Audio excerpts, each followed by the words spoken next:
Я мама, я знаю, как правильно. Делай так, как я сказала, и у тебя будет все хорошо. Э, Хочу поговорить на тему вот такой вот формы воспитания. И сегодня моя гостья Надика Исмайлова, семейный психолог, и мы с вами уже встречались. Хочу посоветоваться с вами, правильно ли вот такая форма воспитания. Некоторые родители задумываются о том, что это, ну, возможно, возможно, неправильно, ну вот я только так могу. А некоторые вообще не задумываются, что что-то делают не так. Скажите, вот как правильно? Да, сейчас очень такое изобилие, да, информации психологической, и уже те родители, которые вот таким методом воспитания пользуются, они уже начинают замечать, читать, обнаруживать, что что-то здесь не так. Вот. Но на самом деле, когда я сама таким же грешила, скажем так, да, в воспитании, когда мой ребенок начал взрослеть, я могу сказать по собственному анализу и по анализу моих клиентов, что это делается из родительской тревоги, из желания уберечь ребенка от опасностей, из желания уберечь ребенка от каких-то ошибок, неблагополучного опыта. Мы начинаем навязывать свою стратегию 40-летнего опыта, да, в головку там, 10-летнего ребенка. И хотим, чтобы он следовал по нашим стопам и делал, как мы ему сказали. То есть это такая вот родительская тревога, она вот приобретает вот такую форму, и получается уже как давление, как некая такая форма насилия над ребенком. Вот. Что слышит ребенок? И тут, знаете, как интересно, у родителя чисто такая функция в этой фразе оберегающая. То есть у него цель одна — уберечь, защитить ребенка. А ребенок это слышит по-другому. Он слышит так, что не проявляйся, тебе нельзя проявляться, тебе нельзя делать выбор, тебе нельзя фантазировать, экспериментировать. Ты должен делать только то, что тебе скажут. Ты должен быть удобным. Да.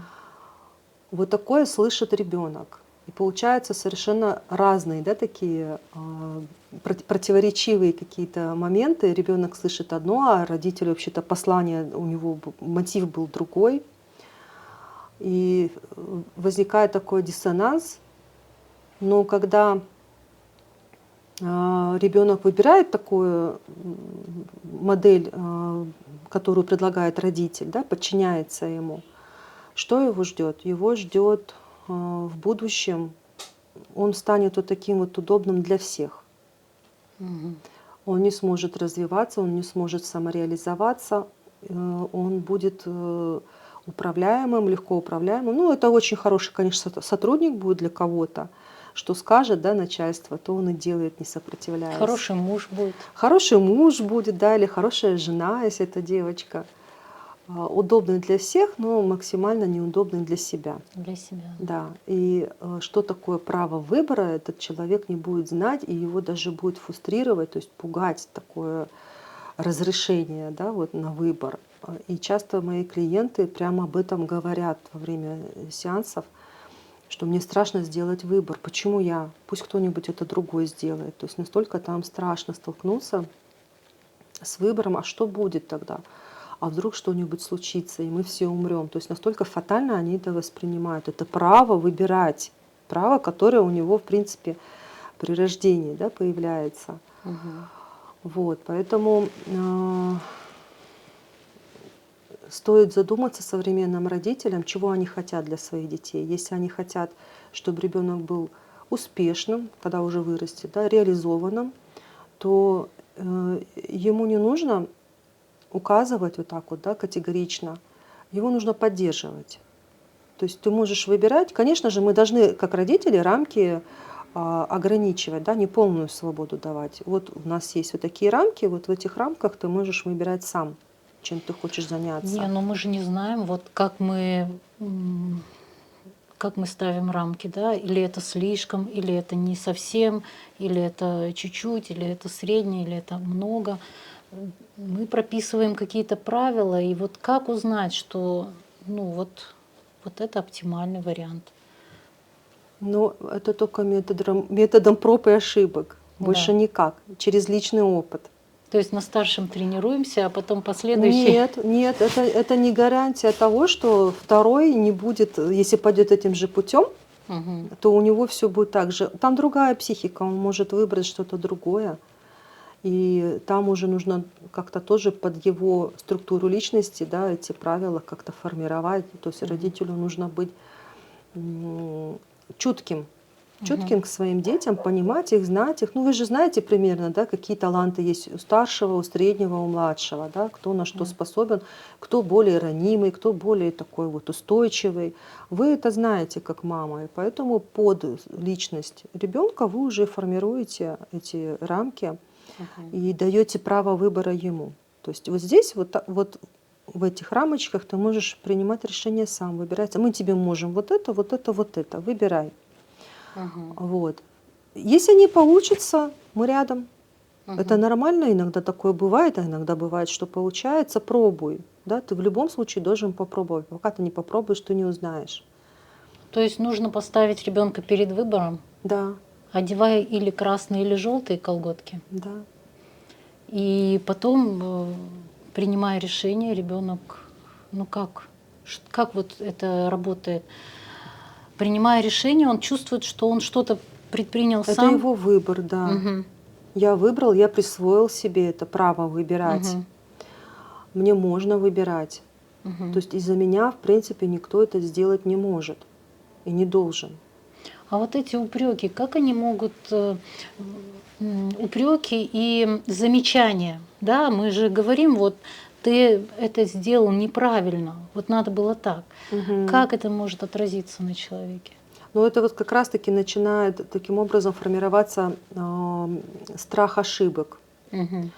страх выбора, да, когда упрек именно идет. А можно чуть-чуть по-другому направить разговор, да, Мгм. например, спросить, а что ты дальше будешь делать? Ты считаешь, ну, как ты справился? Пусть он сам себя оценит, насколько он справился. Мгм. А что ты дальше планируешь делать? Может быть, он захочет вернуться и сделать еще раз, да, это дело, допустим, которое выбрал. Мгм. Или может что-то другое, поменять тактику.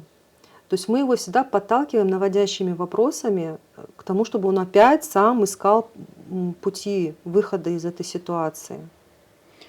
Ну, а вот много же таких ситуаций, вот таких жизненных историй, когда ребенок выбирает, например, не ту профессию, ту профессию, которую Мгм. родители считают несерьезной, да, вот они не видят в этой профессии там какого-то смысла, какой-то перспективы, да, вот будь архитектором. И как вот в этой ситуации быть? Вот, ну, как можно человек, который ну, не работает там над своим, ну, не задумывается, как он воспитывает, как вот ему принять, что ребенок вот не такой, как он другой. Ребенок его научит этому. Он, Ребенок. да, если это более такая вот активная, да, личность, он уйдет в протест, он уйдет в бунт, он будет делать назло, да, что-то. Он не будет подчиняться. Ну, тут два варианта развития событий. Да? Либо он уйдет в протест, либо он уйдет в слияние, в подчинение, сломается и будет все время обслуживать желания родителей. Мгм. Вот. И такой ребенок обычно про таких и детей, и взрослых говорят очень послушный, да, хвалят, в пример ставят. Вот. Да. Но бунтующие дети, у них больше шансов реализоваться в этой жизни. И бунтующие дети, они в системе семейной могут сделать как раз-таки вот этот переворот, где родитель может благодаря этому перевороту осмыслить свое поведение, осознать свой метод воспитания, вырасти, Мгм. вырасти из этих отношений, то есть вырасти из этого кризиса и стать уже как бы родителем взрослого человека, которому можно принимать решения. Мгм. Поэтому наши дети нас учат, какими родителями мы должны быть. Это все взаимосвязано. Да, так и есть. Хотела бы поговорить про порядок в комнате, порядок в доме. Вот наш менталитет, да, и всегда мы следим за этим порядком, и очень страшно переживаем, что вот когда маленькие дети, когда подростковый период, у нас в доме везде бардак. Как с этим быть? Как перебороть себя, не делать замечаний, не травмировать в первую очередь себя, во вторую очередь ребенка в том, ну, вот, какие есть методы принять этот беспорядок? Ну, во-первых, мы его сами начинаем создавать тем, что покупаем кучу бесполезных, ненужных вещей, Да, игрушек, предметов. да, Да? Мы могли бы обойтись ограниченным количеством, это счастливее наших детей не делают, да. дополнительная игрушка. Вот. А во-вторых, очень важно устанавливать правила в доме. Все-таки Правила, система да, правил. да. И прививать ответственность, обязанности к детям, соответствующие их возрасту. Мгм. Вот. И если, допустим, это трехлетка, он уже может помогать включаться, собирать. У нас даже вот двухлетний племянник, он уже так через раз иногда начинает «не хочу, не буду», иногда сам подходит и предлагает «давай собирать, давай». Вот, то есть в этом возрасте в игровой форме, да, и обязательно поощрять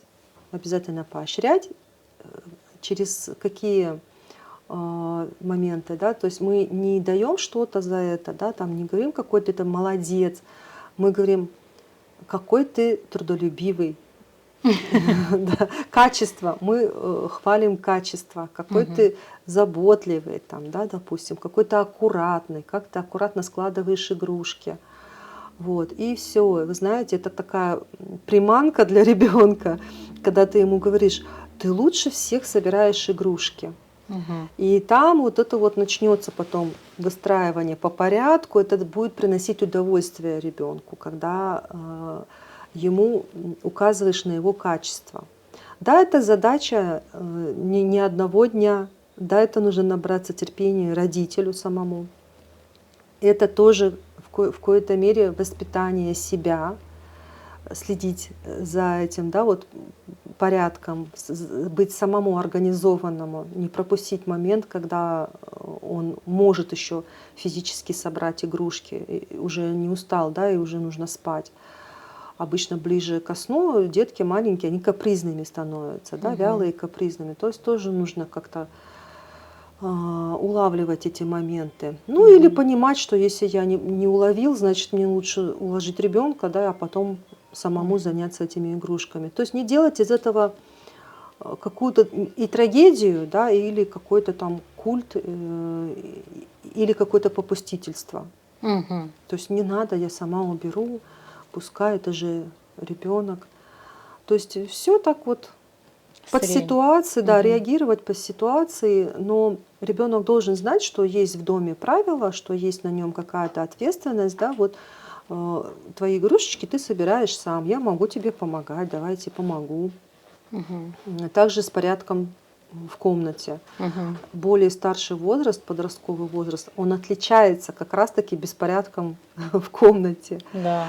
Это обусловлено тем, что начинается переходной возраст, и Мгм. подросток вот этим беспорядком в комнате, он обозначает свою территорию, метит свою территорию. Да.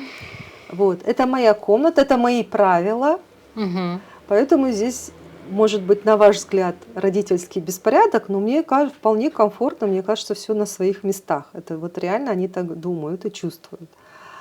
Вот, поэтому нужно договариваться уже с более старшим возрастом. Вот как раз-таки, когда правила в доме есть, они помогают, да, эта система, она дисциплинирует. Мгм. Чем раньше родители эти правила озвучат, иногда это можно записать. Вот часто спрашивают родители, мы 100 раз озвучивали, они ничего не запоминают. В игру запишите. Мгм. Запишите правила, поставьте печать, подписи. Если ребенок не умеет еще писать, пусть там цветочек нарисует, да, там, ну что-то от себя, какую-то закорючку, что он ознакомлен.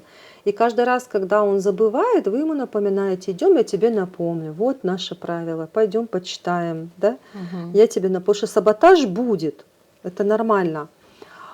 Поэтому родителю нужно более терпеливо относиться к этому и этот саботаж спокойненько как-то сглаживать. Не через давление, а через какую-то такую поддержку, принятие, да, может быть, иногда сочувствие. Ну да, я понимаю, тебе не хочется, но иногда бывают вещи, которые нам необходимо делать, да, вот по определенным причинам. И не уходим особо так в морализаторство. Коротко и доступно по возрасту ребенка, да, даем информацию. Ну как же тут без морали? Вот когда я была маленькой, у нас было идеально чисто дома, да, вот ты вот, да, сравнения, морали начинаются, да, это все форма насилия на самом деле. Да вы что? Да, форма психологического насилия. Многие не знают об этом. Но морализаторство — это одна из форм психологического давления, насилия. Поэтому не надо себя сейчас как-то вот чувствовать, да, виноватой, боже мой, сколько раз я это сделала, да, своему ребенку. Ничего с ним не случится критичного, он не рассыпется, не развалится, просто я для себя как пунктиком беру это, да, что оказывается это вот так. И буду стараться как-то, не уходить в морализаторство. Мы же очень легко на самом деле уходим туда. Это такая привычная форма, да, для нас. Вот, поэтому обязательно, знаете, вот есть очень хорошая книга, я ее всем рекомендую родителям. Она называется «Дети. Границы, границы». 2 раза вот это слово. Это зарубежная книга, она очень доступным языком описывает, как вводить вот эти правила в доме, как прививать какие-то обязанности детям, да, и какому возрасту какие обязанности соответствуют, да, и как грамотно вводить санкции. Если ребенок, давайте поговорим про самая любимая часть, да? Если ребенок пропустил, да, какую-то свою обязанность, что его ждет? То есть наказание звучит как-то жестко, да? Воспринимается жестко. А санкции более мягко, да. И дети всегда должны знать заранее, что будет, что их ожидает. Допустим, подросток, да? Вы договариваетесь, вот тебе нужно раз в неделю убираться в своей комнате самостоятельно. Выбери, пожалуйста, какой это будет день недели сам. И выбери время, в какое время тебе вот удобно, да, есть окошко, ты будешь убираться. И вы перечисляете, что он должен сделать. Сложить вещи, да, там, пропылесосить, помыть там, пол. Он выбирает. То есть, опять же, я даю право выбора, но я ограничиваю рамки. Он выбирает, вы это записываете, потому что подростки очень такие хитрые тоже товарищи. Он ставит свою подпись, да, и это висит, эти правила висят. Что мы будем делать, если ты в среду вечером пропустишь свою уборку? Что тебя ожидает? Тогда в четверг у тебя там футбол, условно говоря, да, который ты пропустишь, если ты не уберешься в среду, как ты сам это выбрал. Или, допустим, если это девочка, да, там прогулка с подружками, там, или танцы пропускаются. То есть вы смотрите на ценность вашего ребенка, что ему ценно, что ему важно, да, и лишаете его этого удовольствия на один раз. Вот за один пропуск, один раз вы должны лишить его этого удовольствия. Или, допустим, там, я не знаю, вечером мы все смотрим фильм, ты не смотришь. Извини, вынуждена тебе сообщить. Да. Да. Смотрите, а если, например, она говорит, я готова, да, вот готова пропустить с подружками, не пойду навстречу, то есть она не убралась. Санкцию мы применили. Какие следующие действия? Учти, нужно сразу обговаривать, да, это учти, если еще раз такое повторится, тогда уже удваивается ставка. Да. Все понятно. Ты не пойдешь там в течение недели к подружкам, да, допустим, если вы 2 раза отпускаете, у них там какие-то собрания, да, свои Ну да. девчачьи. Вот. Вы это сразу обговариваете. Тут нужно быть таким, знаете, адвокатом и быть все время на чеку. Это вообще очень хорошая такой образ, да, такая роль, где я нарабатываю себе этого адвоката. В принципе, он нам все время будет полезен, этот образ, да, эта роль. Мгм. Вот. Поэтому тут с ними нужно быть очень осторожными, потому что они очень хитрые, они очень все это запоминают, они манипулируют, они прощупывают потом, продавливают. Ага, в этот раз у меня же получилось, я могу этим воспользоваться. Поэтому родителю самому нужно быть очень таким вот организованным и эти все ходы продумать. И как Да. раз вот эта книга, она очень хорошо помогает эту всю систему, да, систематизировать, подсказывает, как что можно сделать, причем без насилия, как привить ответственность детям. Там хорошие такие простые жизненные, житейские, бытовые примеры. Там озвучено, ну, в этой книге не используются какие-то термины сложные. Это книга для обычного родителя, для обычного любителя, скажем так. Мгм. Вот. И она, я считаю, должна быть как руководство, да, такое вот ежедневник для родителей, потому что там как раз вот эти все моменты прописаны. И что, в чем плюсы? В том, что, во-первых, иерархия, она тоже соблюдается, когда родители следят за системой. Она не на самотек идет, Мгм. или дети там свои правила устанавливают, да? А тут все четко. Мы родители, мы с отцом это обсудили, да, с вами обсудили, мы это вводим. Должны быть правила, должны быть обязанности и должны быть какие-то ежедневные вот ритуалы в виде каких-то традиций, да, вот опять, там, допустим, мы ужинаем всегда вместе, Мгм. да, или вечером мы играем в какую-то настольную игру, там проводим с семьей вместе время. Мгм. Или каждое воскресенье мы уезжаем, там гуляем в парке всей семьей. То есть должно быть стабильность. Для детей очень важно, когда все стабильно. Мгм. Для них это залог безопасности. Мгм. И это дает им, скажем так, взращивает в них чувство безопасности и устойчивости. Уверенность, да? И она же влияет на уверенность, да, когда они знают, что они каждый день делают, да, Мгм. что родитель. То есть такие стихийные какое-то, вот бывает такой способ воспитания стихийный, да, какой-то хаотичный способ воспитания. Мгм. Он очень истощает ребенка. Это может даже довести до каких-то таких тяжелых состояний Мгм. подростка.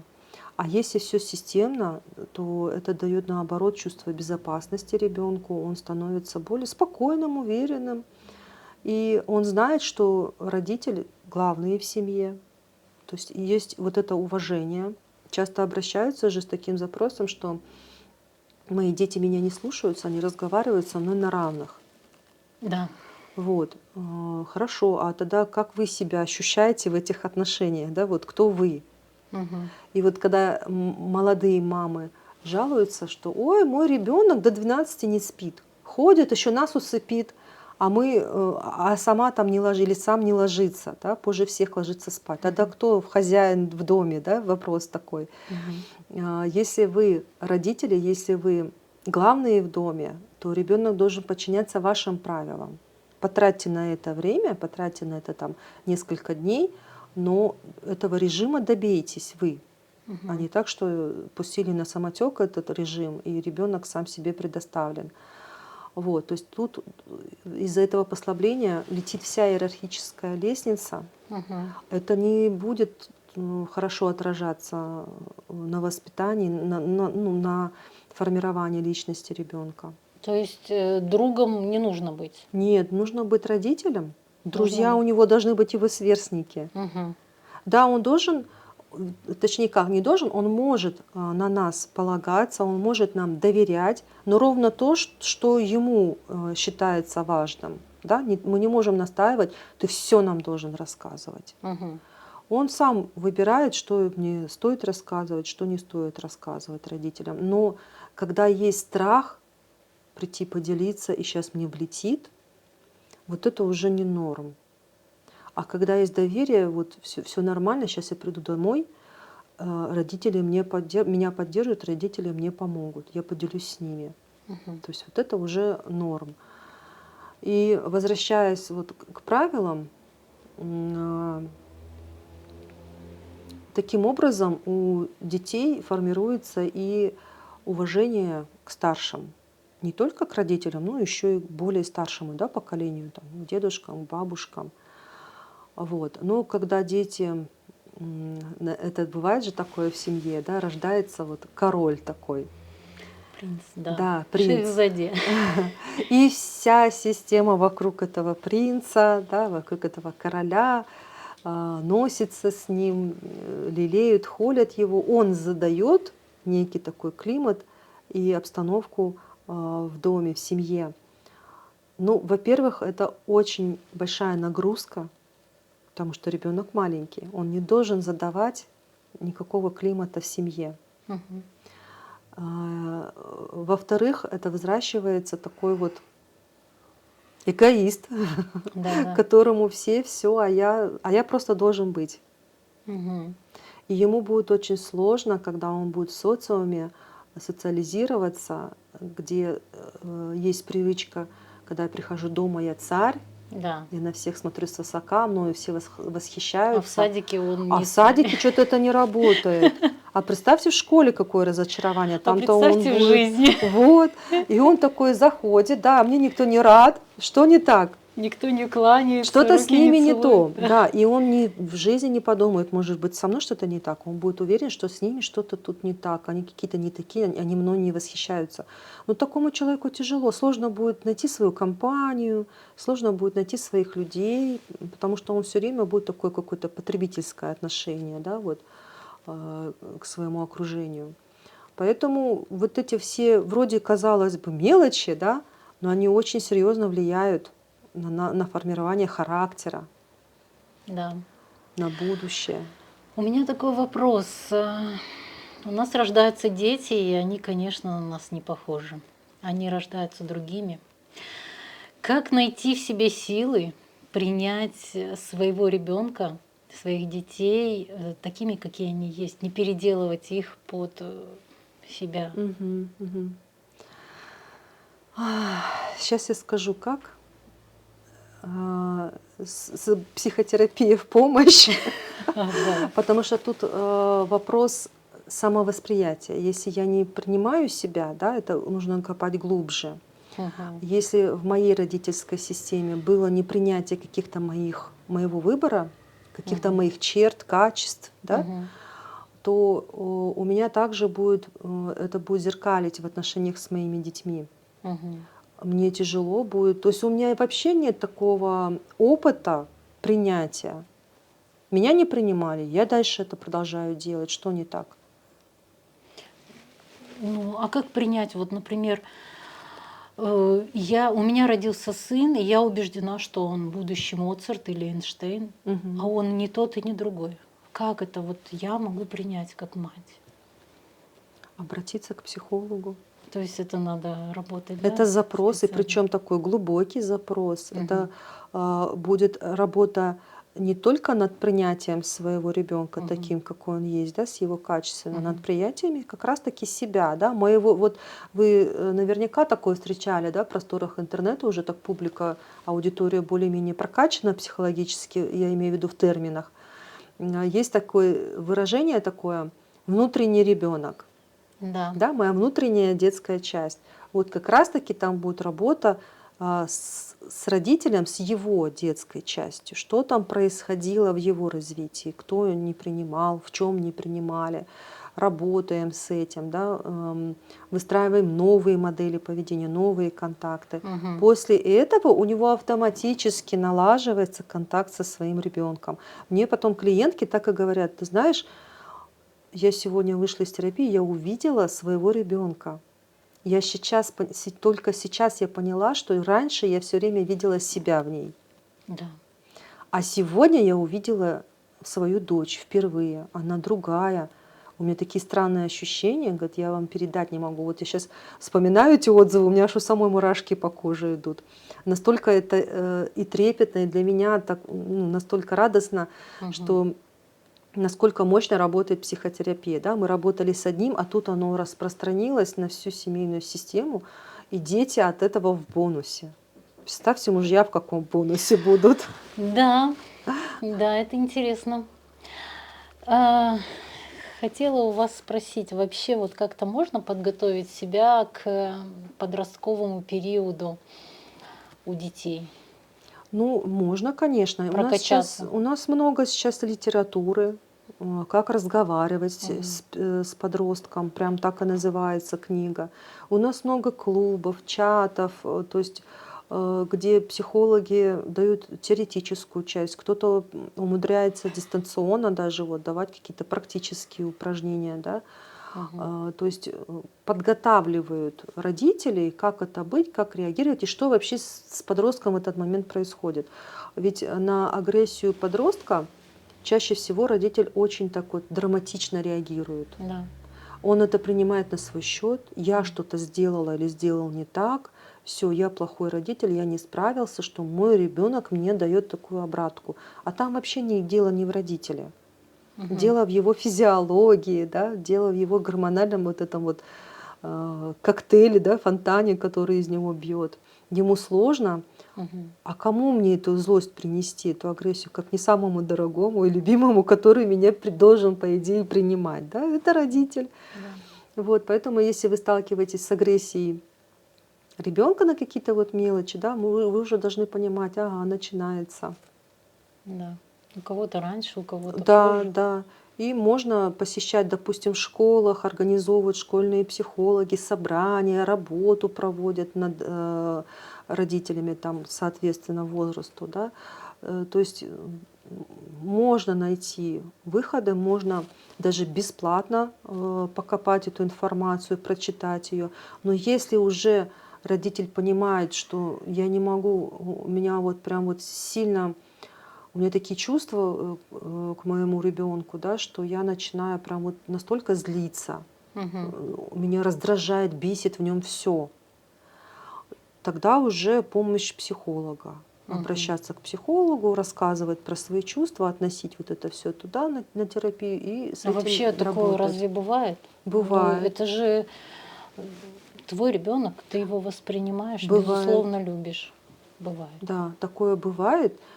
И потом начинает у родителя еще возрастать вина, как это так, я же Я мать, же я мать, же мать, я да, же а я мать.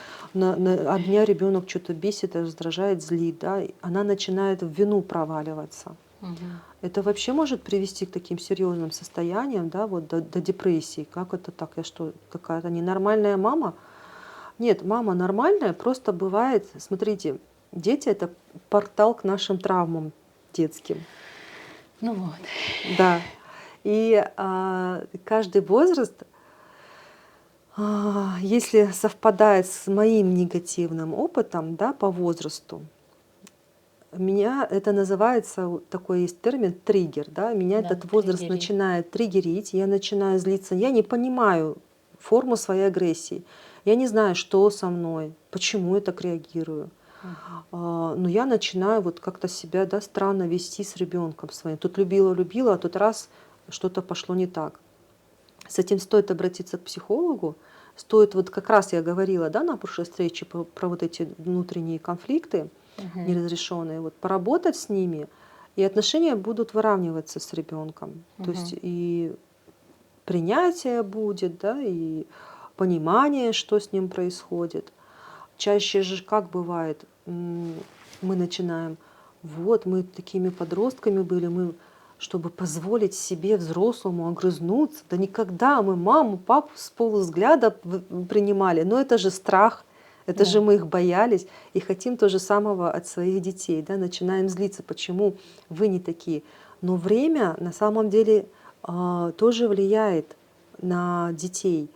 Вот в какое время они выросли, допустим, сейчас больше такое вот слово свободы, да, больше как-то на свои чувства обращают дети внимание, на свой выбор.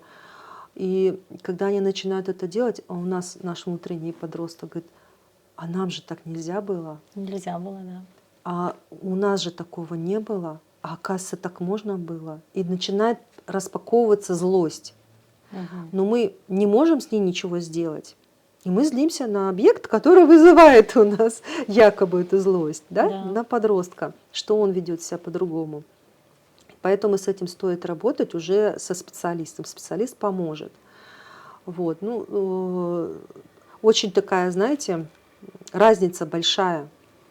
Большая разница в нашем воспитании, как это было у нас еще социально же все это подвязано было. Все так воспитывали своих детей. В школе нас также воспитывали. Вспомните, да, там Да. учитель это святое, родитель это святое. Никому нельзя было ничего слова говорить.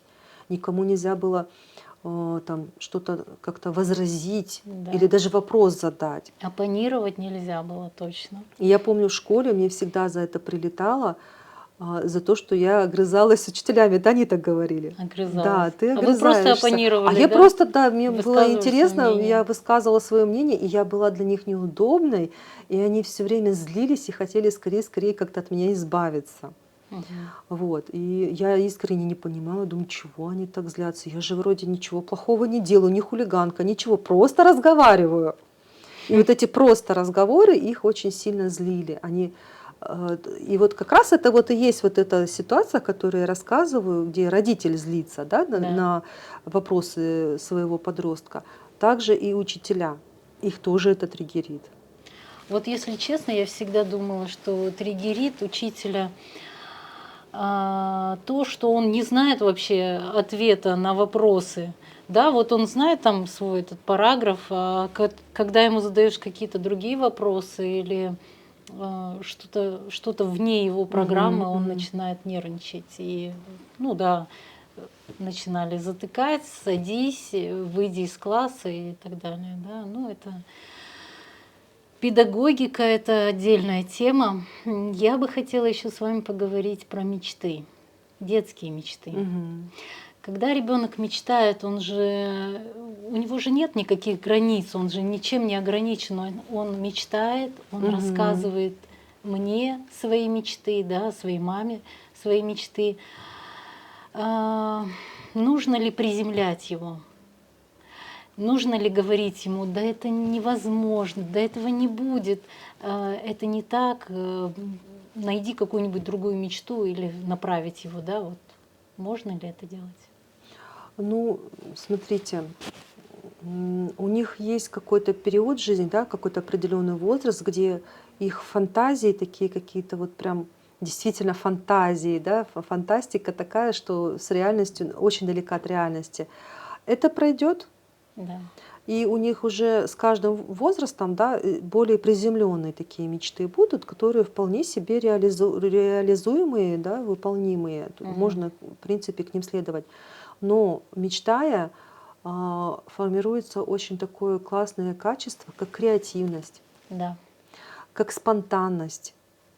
И вот эта креативность и спонтанность взрослым людям, она очень нужна. Когда мы подавляем эти мечты, эти фантазии, да, или, допустим, ребенок там что-то там смастерил из каких-то подручных средств и говорит, что это там, например, пылесос, да, а на пылесос это совсем не похоже.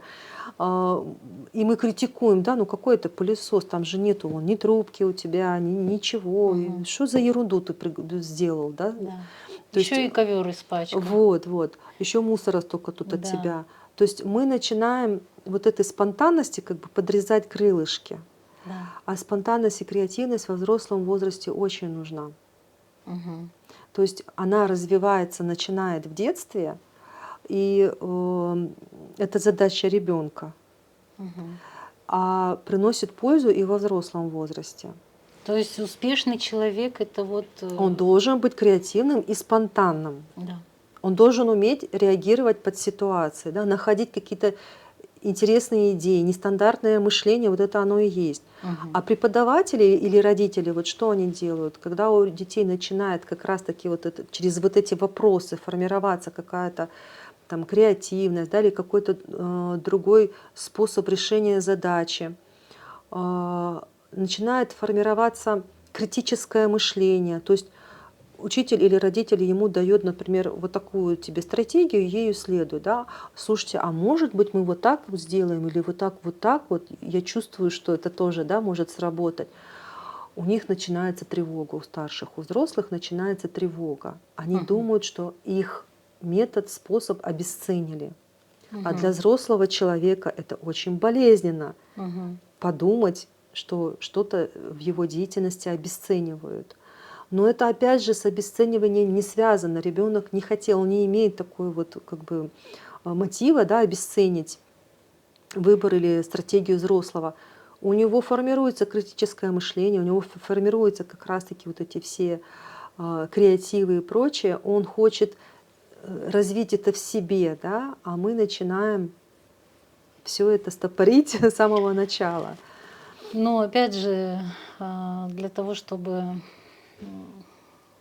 стать мамой, наверное, да, вот, или родителями, наверное, нужно проработать в себе вот эти вот все проблемы, да, которые у нас мы из детства тянем, потому что ну, нам тоже нельзя было что-то придумывать, да, креативить. Ну, в Ну, школе точно, так точно, да, да, там дома программа если, надо да. следовать. Ну, не стоит заранее этого делать, потому что мы не знаем. Может быть, у нас родительство прекрасно будет протекать, да, и у меня То вполне есть это себе уже по факту, по да? факту мы же взрослеем об детей тоже, мы приобретаем новые роли. Как можно заранее приобрести роль какой-то мамы, да, если еще нет ребенка? Как она у меня вообще? Но аспирин мы же заранее покупаем. Вот, Да, аспирин мы покупаем заранее, пусть лежит, потому что это первая необходимость, да, да, да, такая самопомощь. да, Но это не одно и то же. не Это одно не и то же. одно и то же. Я вам больше скажу. И до этого я вам говорила, что дети это портал к нашим травмам. Да. То есть нету ребенка, не с чем работать, мне и так все хорошо. Травмы начинают выстреливать или негативный опыт, да, вот эти нерешенные конфликты именно в отношениях с кем-то. Мгм. Они в отношениях зарождаются, и в отношениях выстреливают, и в отношениях лечатся. То есть лечит уже личность психолога, да, Мгм. через здоровые коммуникации, через здоровые модели поведений. Поэтому заранее этого делать не стоит. Также и с супружеских отношениях, да, заранее как ты можешь себя прокачать, если ты не знаешь, что какие у тебя там белые пятна могут всплыть. Ну да. В отношениях они всплывают. А когда мы живем одним, нам кажется, какой я суперустойчивый, какой я классно прокачанный. Да? Я говорю, подожди, ты еще замуж не вышла, да? Или там не Да-да. женился. Как только будет семья, будет партнер, там начинает вот этот ящик Пандоры открываться, и вот эти все погремушки доставаться. Темные стороны Но раскрываются. мы об этом растем, понимаете как? Вот они вскрылись, я их увидела, я с этим что-то делаю, Это и я интересно. расту. Это и есть рост. Да. То есть замуж нужно выходить. Да, и жениться И тоже. жениться тоже. А, Смотрите, очень много говорится, везде слышишь слово депрессия, депрессия, депрессия у детей. Как ее Да. распознать? Кстати, очень часто есть даже младенческая депрессия. Да вы что? Да, да, младенческая депрессия. То есть дети часто ею страдают, просто это не выглядит так, как у родителей, ну, как у взрослых Мгм. людей. Вот. Ну, есть свои признаки. Это та же вялость, тоже отстранение, вот изоляция, да, ребенок больше предпочитает быть один. Но это не значит, что все точно. Нужно тут тоже смотреть, да. Например, бывают дети, которые интроверты, и им нравится быть одними, да. Да. То есть мы должны тоже смотреть, прислушиваться. Ну, чаще всего это бывает из-за каких-то событий. Просто так она не возникнет. Вот Мгм. даже взять младенческую депрессию. Допустим, у мамы были сложные роды.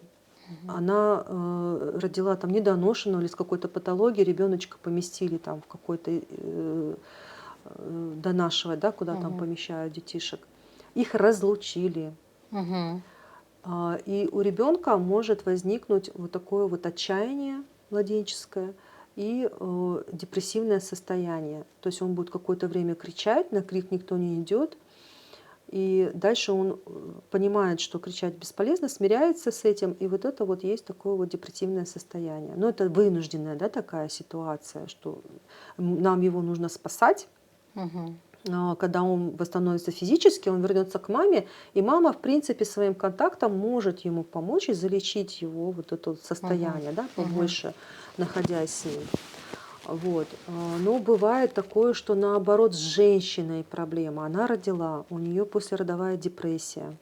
Рядом не было близких, которые могли бы ей помочь, да, оказать помощь. Ей приходилось все самой. Допустим, у мужа там большой объем работы, да, он поздно возвращается.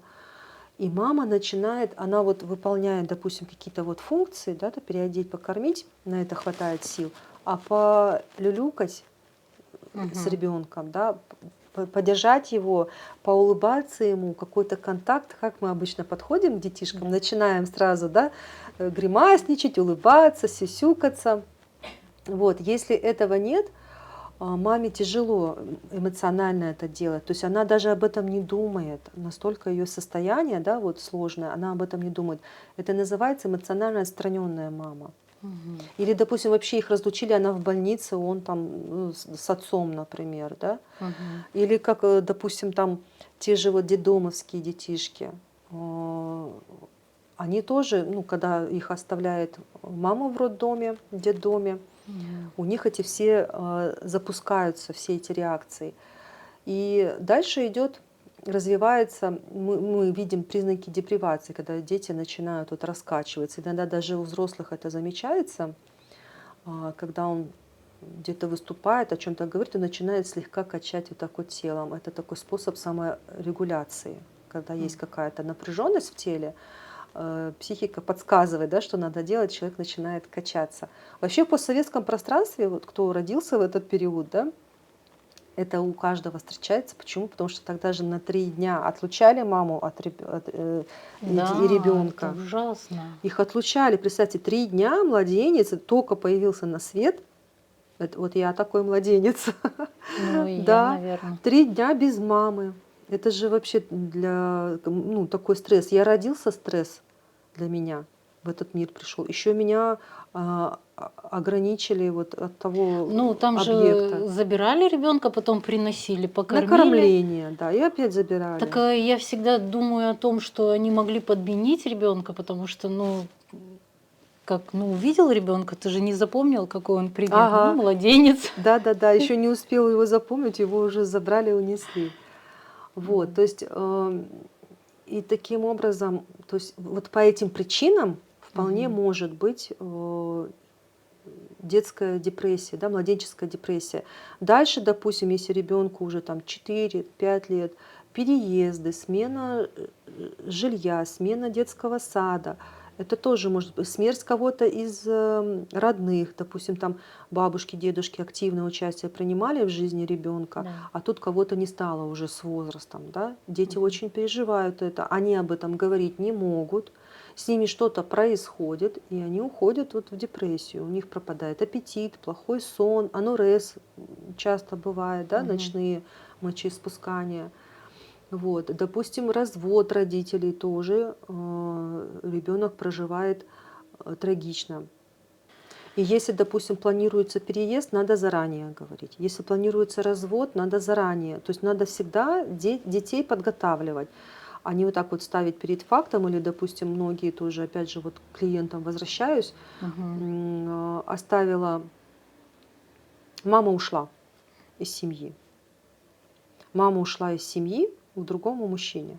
Мгм. Девочка остается с папой, папа пьющий. То есть ребенку никто не объяснил, куда делась мама. Мама день не пришла, два, три, ее нету месяц-два. Потом она ее видит с другим мужчиной. То есть представьте, какая трагедия и травма для ребенка в таком случае, да? И Никто не говорит причины, да, мы вот с папой больше не живем, больше не вместе, да, Это мы скоро. проблема между нами, а не в тебе, да? А Да, да, ребенок да, думает, да. что в С нем тобой все проблема. нормально. Ну, мы остаемся твоими родителями. Общайся с папой, общайся с мамой, но больше мы вместе жить не будем. Как-то Мгм. бережно отнестись, да, к ребенку, не так резко, не так грубо. Или просто развод, они разъезжаются там, мама забирает ребенка с собой, ничего не объясняет, там, ну, стали жить с бабушкой, с дедушкой. Дальше я не знаю почему. То есть вот Мгм. эти непонятные ситуации Мгм. нужно всегда подготавливать заранее к любым переменам детей. Если мы едем в отпуск, даже вот к отпуску, дети, мы вот через недельку готовьтесь, едем в отпуск, 2 недельки будем там, потом вернемся домой. Им важно озвучить, что, какие дальнейшие будут шаги, что мы вернемся. Мгм. Вот. То есть, чтобы тревожность не появлялась, да, и весь отпуск потом вот это вот часто жалуются, это какой-то капризный ребенок или заболел ребенок. Для Да, да. него это стресс, для него этот отпуск стресс. Мгм. Это интересно.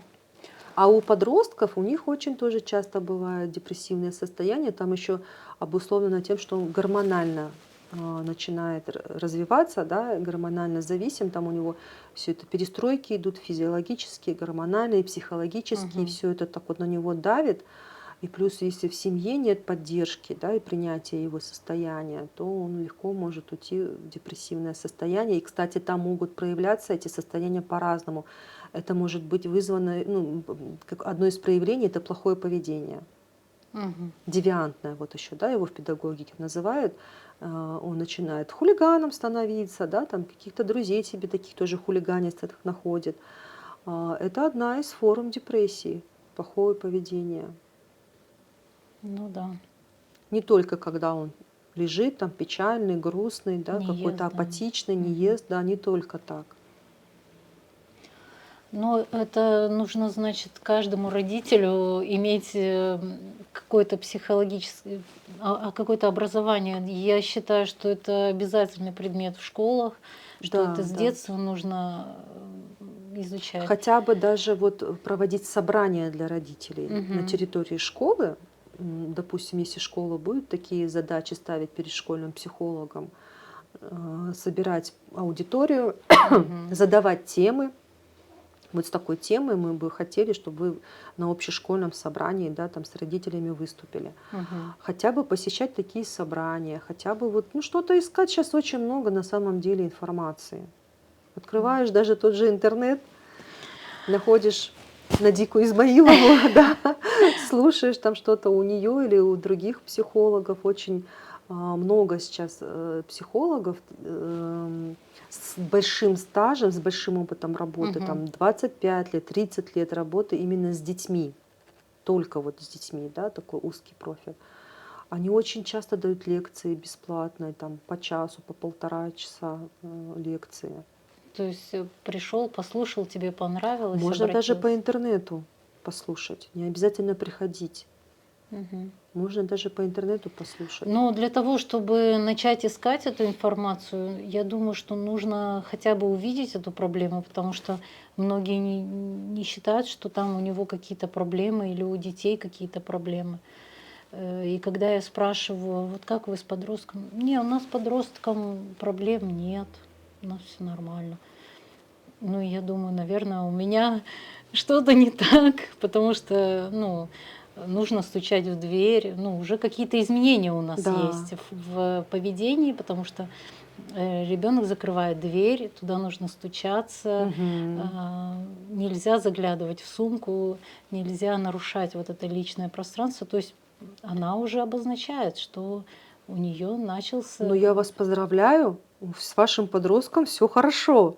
Если она да. охраняет свои границы, слушайте, она, ну,